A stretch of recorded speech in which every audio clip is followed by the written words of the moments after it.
everyone. Mike Vogel here for Break the Ice. Welcome to another edition of our podcast. Joined, as always, by our crack producer, Zach Garrett, and joined by an esteemed special guest, Mike Gartner, in town. The Caps' ongoing celebration of their 50th anniversary. Tonight's a big night. The Buffalo Sabres in town, and we're celebrating the coming-of-age era, so that covers the years from 1982 to 1997. And, Mike, I want to go back a little bit before that because, your career spanned 20 seasons in the NHL, and you've been out of the game as a player longer than that now.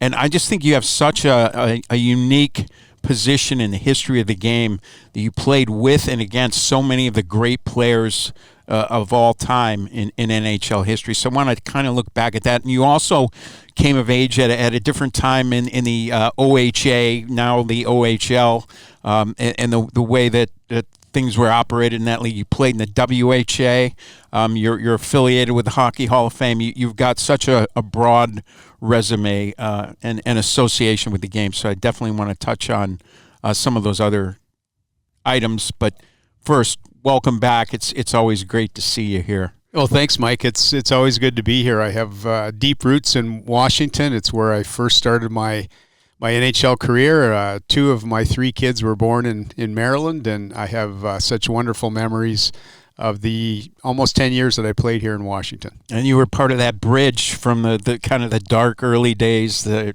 8 seasons that they missed the playoffs, and part of the team that finally got there and stayed there. One of the most successful franchises in the NHL since. And we just saw David Poyle here too, and he's the guy. Yeah, and I mean the good thing about it is that has continued. I mean, over the last 50 years, especially probably over the last 35 seasons, I mean, the success of the Washington Capitals has been tremendous. I mean, it's one of the top, I believe, top 5 franchises in the National Hockey League as far as success goes, and getting to the playoffs, having successful regular seasons, winning a Stanley Cup. It's a real testament to what they've done as an organization, to Ted's vision in the last number of years, and it's good to be part of. And you were one of the guys who was on the ground floor of that, I think. And before that, you played in the Ontario Hockey Association, and as a 16-year-old led your team in scoring. What was that league like in those days? And you played for a team that was operated by the Ems family, Hap Ems, and his son Paul, I think, was your coach for those years. But it was kind of a wild league, I think, compared to Mike, what that's it's like a long now. time ago. We're talking a long time ago. That's a half century ago. This is mid 70s, and it was the Ontario Hockey League was the premier league, feeder league for the National Hockey League at that time. It was interesting because although we're used to an 18-year-old draft now from the standpoint of getting drafted into the NHL, at that time it was a 20-year-old draft. It was an older draft. And it seemed like a long time away, or it was a kind of a distant future when you're 16 years old, of thinking how long it's going to be to wait till you're 20 years old to try to play in the NHL. And so really that's what happened with the WHA. So I had a couple of years in the OHL playing for the Niagara Falls Flyers. The Ems family owned the team. Hap Ems was the former general manager of the Boston Bruins, and they had a very deep history of hockey. And so when I was 18 years old, I was given a choice. There was this new league that had started a few years prior called the World Hockey Association. And they were starting to take players that had not been drafted in the National Hockey League at 20. And so I was taken by Mark Messier, and I went to play in Cincinnati. Mark was 17 years old, and I was 18 years old. And Wayne Gretzky went to start with the Indianapolis Racers, and then went on to get traded that year when the Racers folded after 7 or 8 games, got taken by the Edmonton Oilers. And there were another 5 or 6 players that were playing for the Birmingham Bulls. So it was a real transition time for hockey at that time. Played there for 1 year, and that's when the merger happened with 4 WHA teams that came into the National Hockey League, and the WHA was no more, and they went to an 18-year-old draft after that. They just didn't think that it was going to be beneficial to have all the top 18 and 19-year-old players playing in another league. So that's what that happened. So those were kind of crazy times back then. There was a lot of transition happening in the sport of hockey, especially with younger players. And you went to Cincinnati, as you alluded to, as a teenager. What was that experience like, being in a strange city, playing in a league that was established by then? It was in its 7th season, but as you said, too, its last season, and you and Mess were the teenagers on that team. Who sort of took you under their wing and guided? How did you navigate that season? Well, if you can imagine, I mean, a 17 or 18-year-old kid, I was 18, and coming in, we had a lot of really good seasoned players on that team, and in particular, a guy like Robbie Ftorek. Robbie Ftorek was a terrific player. Robbie, I can still remember the first time I met him was in the lobby.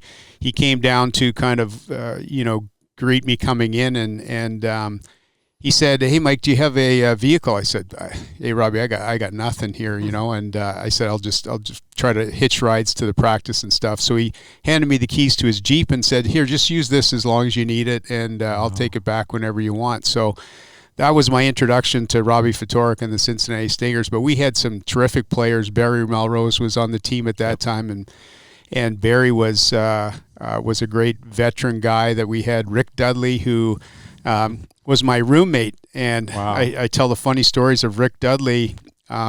He used to be a great lacrosse player, and I used to watch him play lacrosse when I was a kid in Mississauga. He played for a team called the Mississauga PCOs. It was one of the top teams in the country at that time back in Toronto, and I remember going to these games, these lacrosse games. And Rick was my favorite player, and I'd go down in between periods, and it was hot. It was the middle of the summer, and I would bring him a popsicle. And so he would eat the popsicle. And so when we became roommates, I said, "Hey, Duds, do you remember playing lacrosse?" He said, Yeah. I said, "Do you remember a kid used to bring you popsicles in between periods?" He said, "Yeah." I said, that was me. I brought you the popsicles.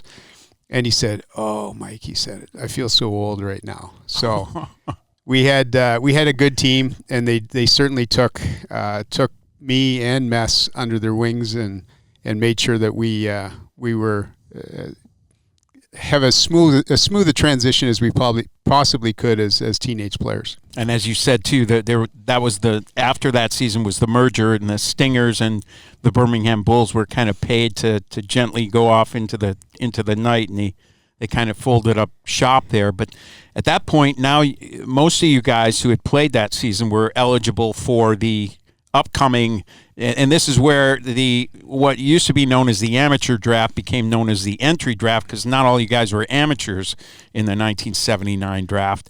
They shrunk it a little bit. I think it was only 6 rounds, and it's generally known as the best draft of all time because, as you said, they expanded it to include younger players. But there was a lot of wrangling going on behind the scenes, the powers that be, trying to figure out all the ins and outs of this draft and who was eligible and who was going to just sort of stay with the team like Wayne and Mess wound up doing. Or I guess, no, Mess was drafted, but Wayne was not. Wayne was never drafted.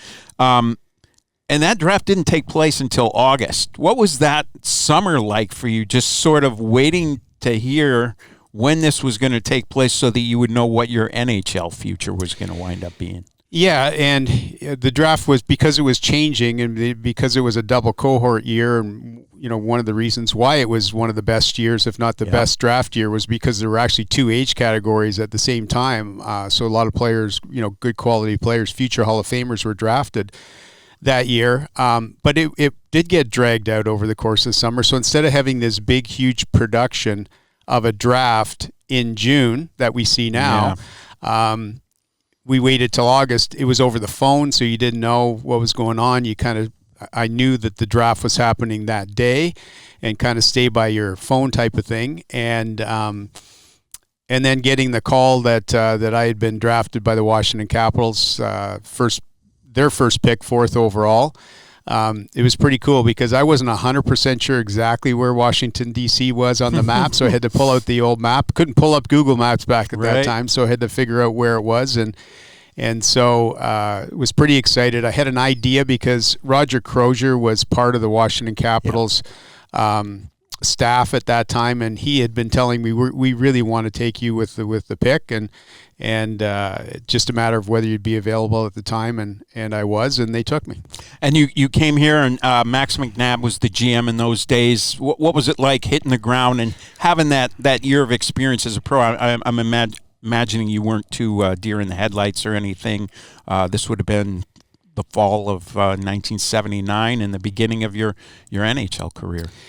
Yeah, it was good from a hockey perspective because I did have that 1 year of playing professional hockey. First of all, the number of games that we were playing against men, and getting the idea of what a professional hockey game, hockey team, the whole package was like. So that made it a little bit easier. But the WHA was one thing, but the NHL is another thing. And having in one of my first games, lining up across the face-off circle from Guy Lafleur and all the things that you're kind of watching, you're thinking, wow, am I even playing in this league? So it was a lot. But I mean, the Washington Capitals were a pretty new organization even back then. Coming in 74, I got drafted in 79. And so my first introduction was when the Capitals brought my family in, and we were going for a little tour.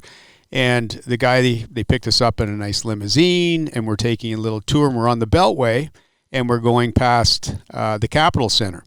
And our guide says, this is where the Washington Bullets play. They were called the Bullets back at that time. That's where they're playing. He says, I think we might even have an ice hockey team there right now. And I'm thinking, oh, okay. So that was my introduction to Washington. And then we had the Save the Caps campaign, which maybe a lot of your listeners wouldn't even remember that. That's a long time ago, but the team was in trouble back then. Summer of 82. Summer of 82, and I remember coming down and going to council meetings to try to get whatever breaks were necessary at that to keep the team around. So there were some pretty lean years those first few years in Washington for sure. And that Save the Caps summer was absolutely critical because that's the summer that Lou Strudler, David Poyle, Dick Patrick all came on board, and Lou and Dick are still here 40-some years later. So remarkable summer that turned everything around, and David Poyle comes in, and 9-10 days after he's hired, engineers this trade with Montreal to bring in Rod Langway, Doug Jarvis, Brian Engblom, Craig Laughlin, and bam, you guys are in the playoffs for the next 14 years, and it just sort of started everything off. Looking back now, does it sort of feel like this team was, even though it was 8 years in, and by the time you got here, I guess was 4 seasons in, and given the story that you just told, it seems like this team was still kind of an expansion team, even 8 years into its existence in a lot of ways. A little bit, and yet we had a couple of good drafts, I think, in a row, and you started to get some good young players in. And then when David came in and made that trade with Ryan Walter and Rick Green, Ryan was a good friend of mine, and I didn't like the trade at all at the time because I was losing a couple of friends. And Ryan and Rick went on to play with the Montreal Canadiens and win a Stanley Cup with them.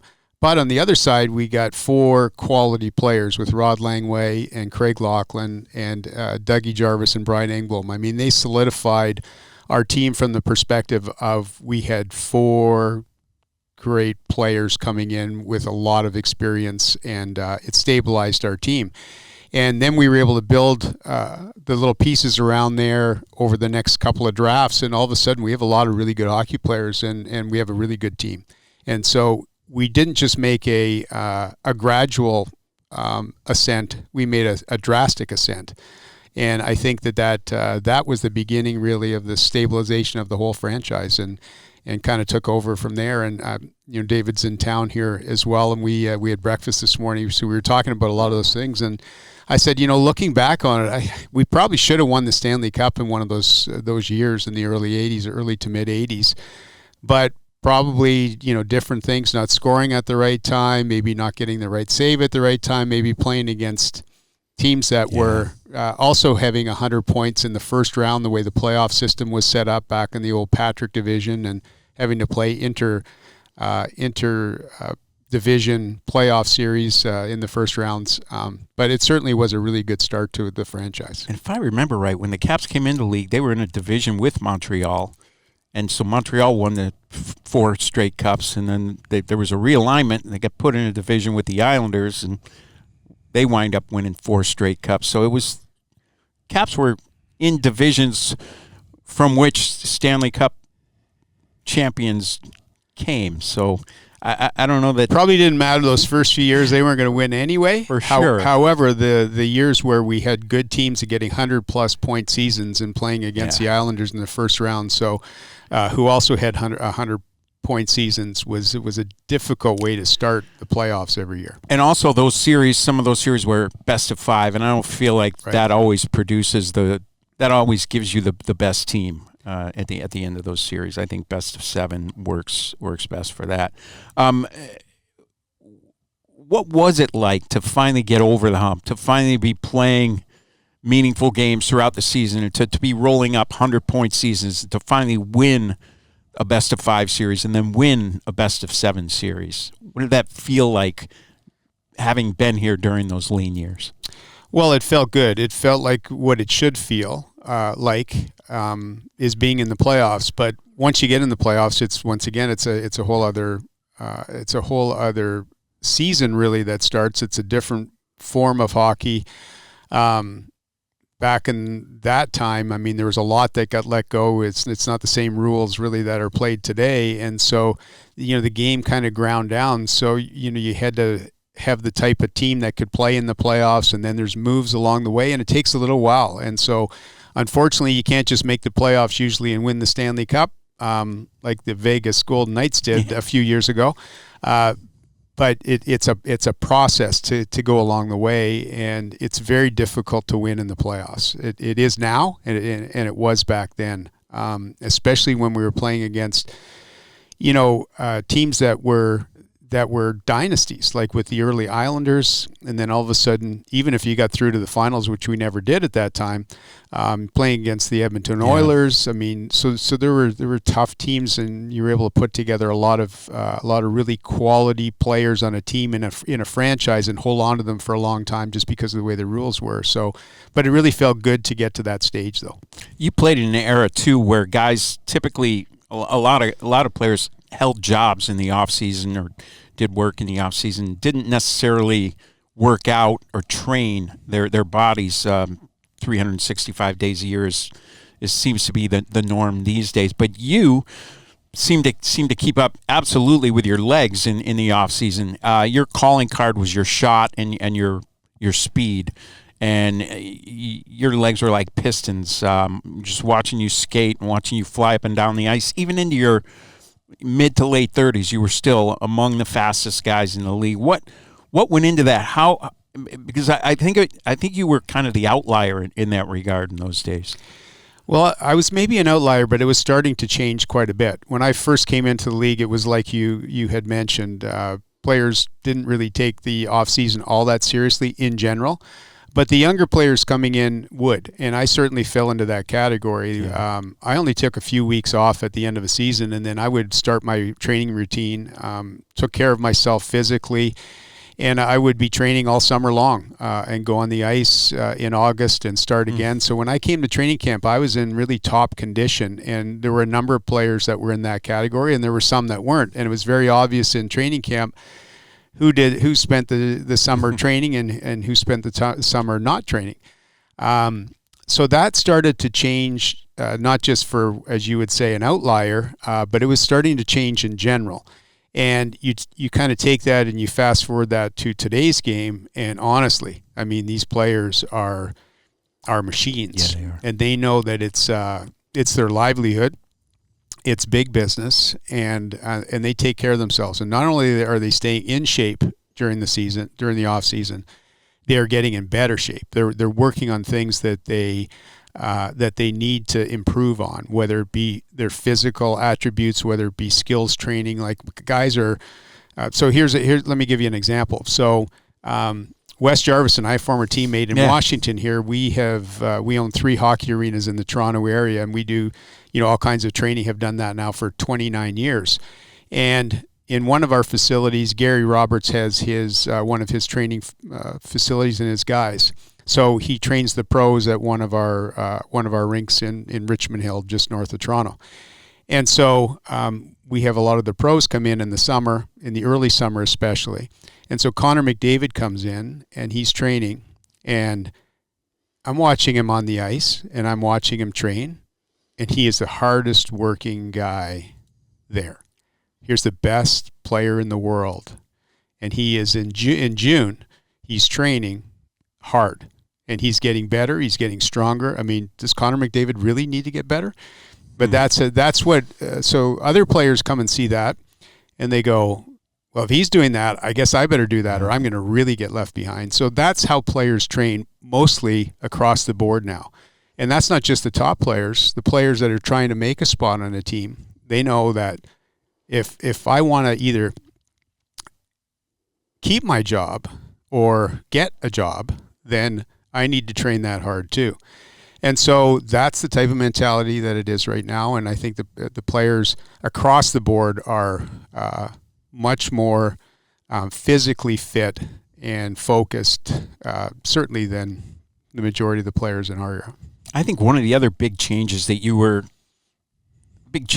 game at the NHL, at the pro level, that happened around that time was the influx of European talent and the influx of college and American talent. Because, when I was growing up throughout the 60s and early 70s, 98% of all players in the NHL came from Canada. And kind of all of a sudden you go from 6 teams to 18 in the NHL, and you got those 12 WHA teams coming in. You got an exponential growth in the number of jobs that are available, and the constant expansion in the NHL tends to dilute the talent, especially given the rules of those expansion drafts in that day. They had to start getting players from somewhere else. And so I think it was the Winnipeg Jets started bringing in some Swedish players. Toronto brings in Inge Hammerstrom and Börje Salming.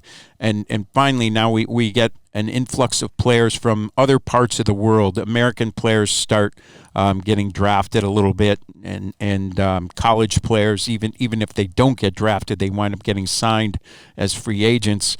What did you see as far as kind of a more all-encompassing mindset from the powers that be in the game at that time that's continued apace to this day?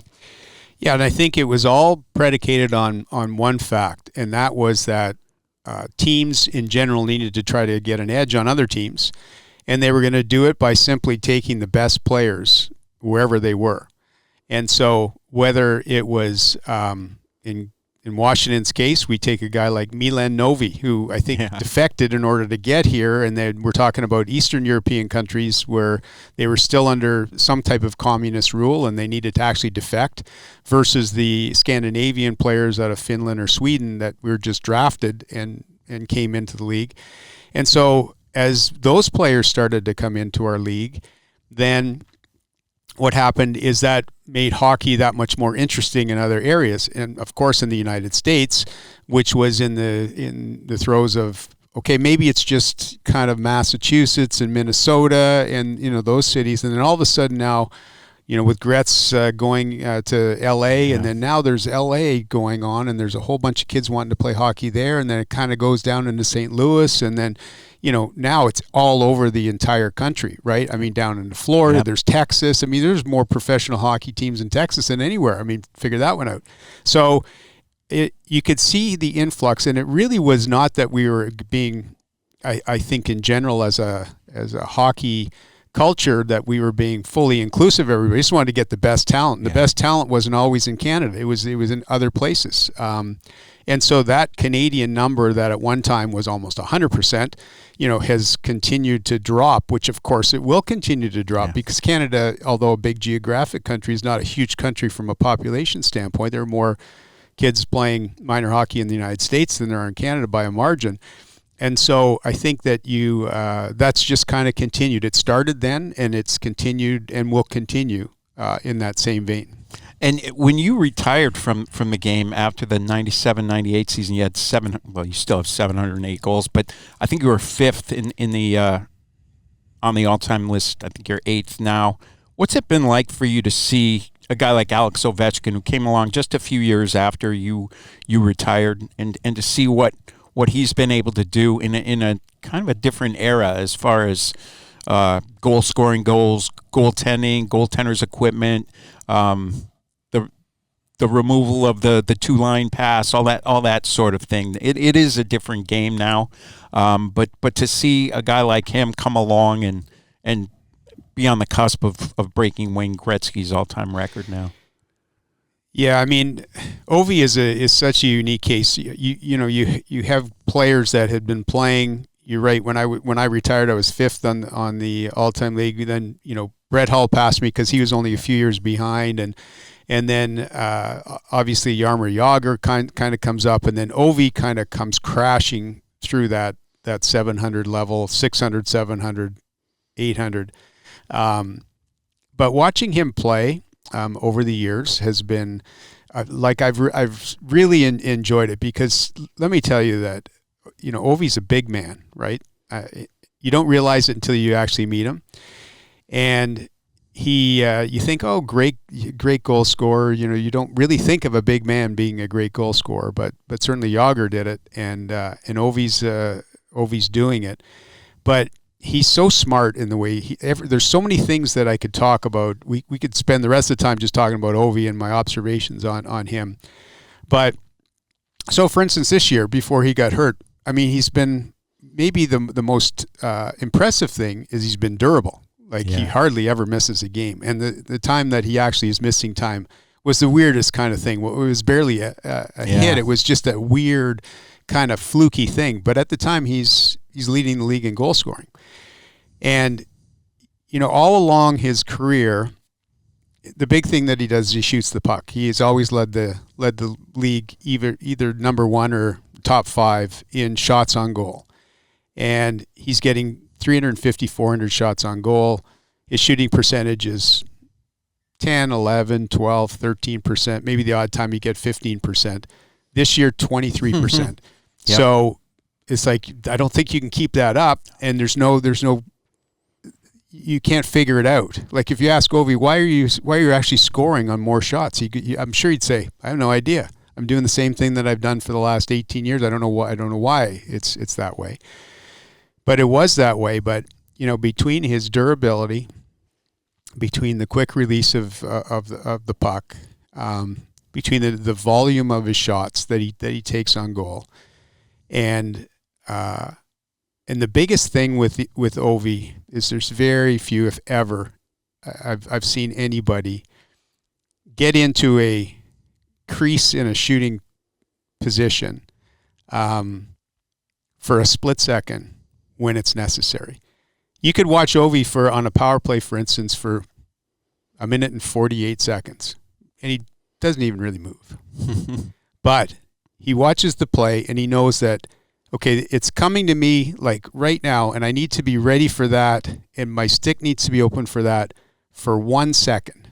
And he times it perfectly. He gets himself into a position where he knows the puck's coming then, or if it at least in a position for it to come, and then it's gone.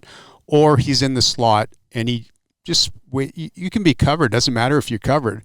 It's when the player that's going to get you the puck has the puck, and you have your stick open for 1 second. That's the time that you don't need to be covered. And so he's so good at that. He's so good at finding the little creases and the little soft spots in the shooting area in the offensive zone, probably like no one else. And a couple of things you mentioned were traits of yours too. You were a pretty durable guy. That your string of 15 straight seasons with 30 goals ended during the lockout season of 94, 95. So it was only a 48-game season. It would have been a challenge for you to get there. But you had, I think, a foot thing and maybe a lung thing that year too, that you missed a chunk of games. You were still, in your late 30s, were putting up 30-goal seasons, though, too. Your durability was a calling card. So was your shot. How much did you work on? We talked about your legs and the conditioning. How much did you put into working on your shot? Yeah, I worked on it every day. the way I've always looked at scoring is that most of the time you don't look up. You don't get a chance to see where you're shooting. If you do, you take it, like on a breakaway or something like that. But most of the time, somebody's chopping you behind the legs or punching you in the head or hooking you or something like that. And so you get the puck and you need to shoot it. You don't look at the net. But the good thing is the net hasn't moved in 100 years. It's in the exact same spot. It's the same size. It's 4x6. It's 24 square feet. It's sitting right there. You don't have to do anything. So I used to practice a lot in practice just shooting the puck. And I very seldom look where I was shooting because I knew I wasn't going to have a chance to do that anyway. And so I would practice my shot all the time, every day in practice. So how often did I practice it? Every day. That's a great philosophy to have, too, because you see guys doing that all the time, just firing blindly. Because like you said in the Ovi answer, you got that 1 second and take the shot, because if you don't, it's not going in anyway. It's not going in if you don't take the shot. You played against Gordie Howe, whose career I believe started in 1947. Your last season in the NHL, Zdeno Chara was a rookie. His career lasted into the 2020s. So that's a span of 3/4 of a century of guys that you played against. When you look back at, the NHL has been around for over 100 years. Your career fits into almost 20% of that stretch of time. You played with some of the greatest players ever. When you look back on that chunk of time, what stands out to you? I know it's a really broad question, but with the benefit of hindsight, how is your thoughts of your career in the context of the league, how has it changed from 1998 when you retired to now? Well, I think the big thing that I would say is that I got to play with and against players that I watched growing up, that I was part of when I played, that I watched after I finished playing. As you said, there's a big chunk. I'm 65 years old, of which 50 of those years almost is I can either watch or am part of. Like Gordie Howe obviously played for a long time, and I played against Gordie Howe in his last couple of years that he played hockey. Well, he played for 30 years or something like that prior to that, and so that kind of takes that in a little bit. So it's great to kind of feel part of it that way, that there's players, although there are players now that I watch play that I never actually played with. Mm-hmm. So I'm kind of at that stage now that I haven't played with anybody. There's nobody that old anymore or that young. Shane Doan was about the last guy. He was a young guy that I played with in Phoenix, and then now he's been retired for a number of years. But one of the interesting things, though, Mike, is that I look at all the players. I see how great the players are now from 1 to 20, all the way through, how great the goaltending is now, 1 to 20. And it's difficult to compare eras. But what I can say is that the top players that were playing in the 70s, given the same tools that the players have today, would probably be the top players today too. Although things have changed, players are bigger, they're stronger in that. But the skill set, it's more of a philosophy of what was happening at that time versus the philosophy of what is happening right now. So more skilled, faster game from 1 to 20 now for sure. Describe for me your position with the Hall of Fame these days.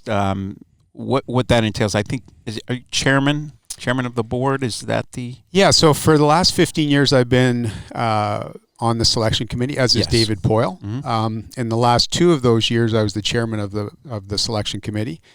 And Lanny McDonald has been the chair of the board of the Hall of Fame for the last 10 years. Well, his term is expiring, and I am actually going to be taking over for Lanny McDonald as the chairman of the Hockey Hall of Fame beginning July 1st of this coming year. And what does that entail versus what you've been doing with the Hall over the previous period of time you mentioned? So the selection committee was very specific. We select the candidates for who are going to be selected for induction into the Hall of Fame. So it's a very limited role.